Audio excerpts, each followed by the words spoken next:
Saudara-saudariku yang terkasih dalam Kristus, selamat berjumpa kembali dalam Renungan Harian Katolik di hari Senin, 30 September 2024. Pada hari ini, bersama gereja, kita juga memperingati Santo Hieronymus, imam dan pujangga gereja.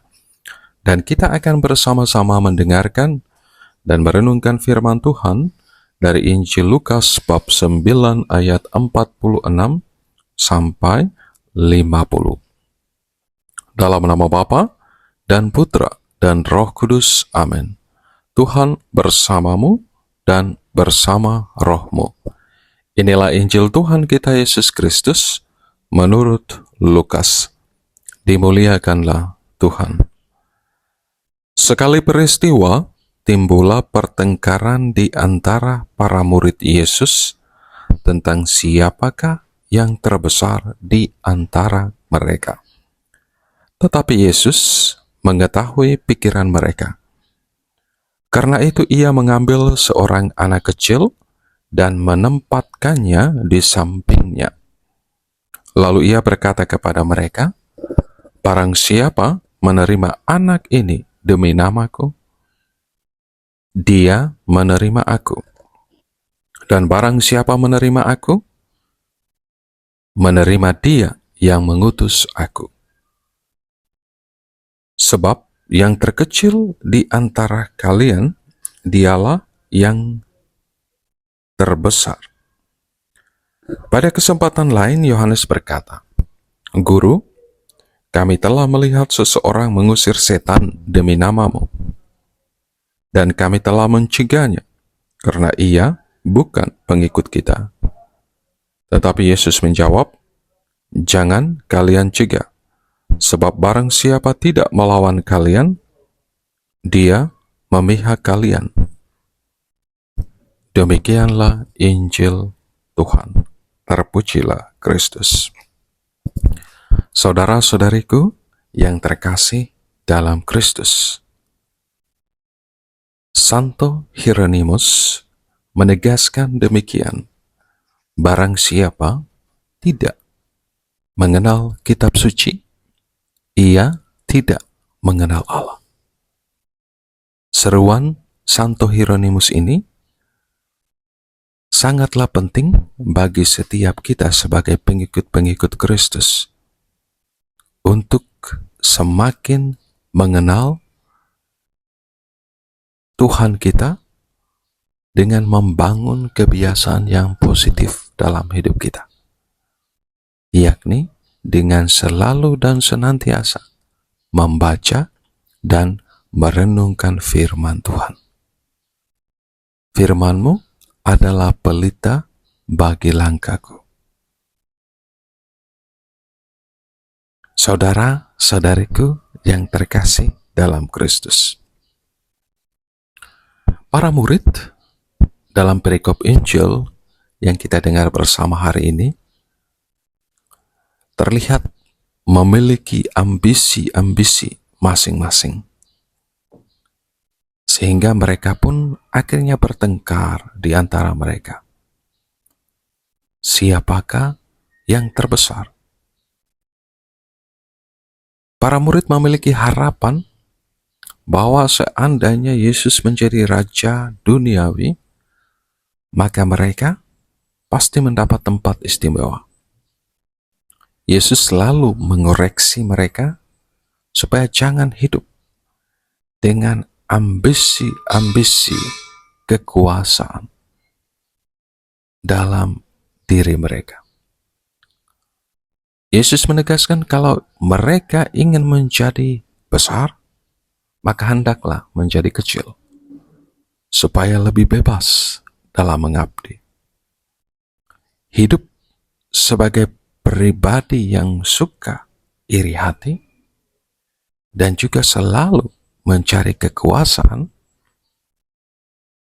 tentulah tidak akan berbuah berkat. Saudara-saudariku yang terkasih dalam Kristus, Yesus selalu menempatkan seorang anak kecil di sampingnya sebagai teladan bagi para murid dan kita sekalian. Mengapa Yesus menempatkan anak kecil di sampingnya untuk mengajarkan kita bagaimana hidup beriman kita yang sebenarnya? Tentu kita tahu bersama bahwa salah satu hal ciri khas dalam diri seorang anak kecil adalah sikap kerendahan hati dan sikap yang berpasrah total pada penyelenggaraan Tuhan. Kerendahan hati adalah sebuah kesadaran bahwa tanpa Allah, kita ini tidak ada apa-apanya. Orang yang rendah hati adalah orang yang percaya total kepada Allah.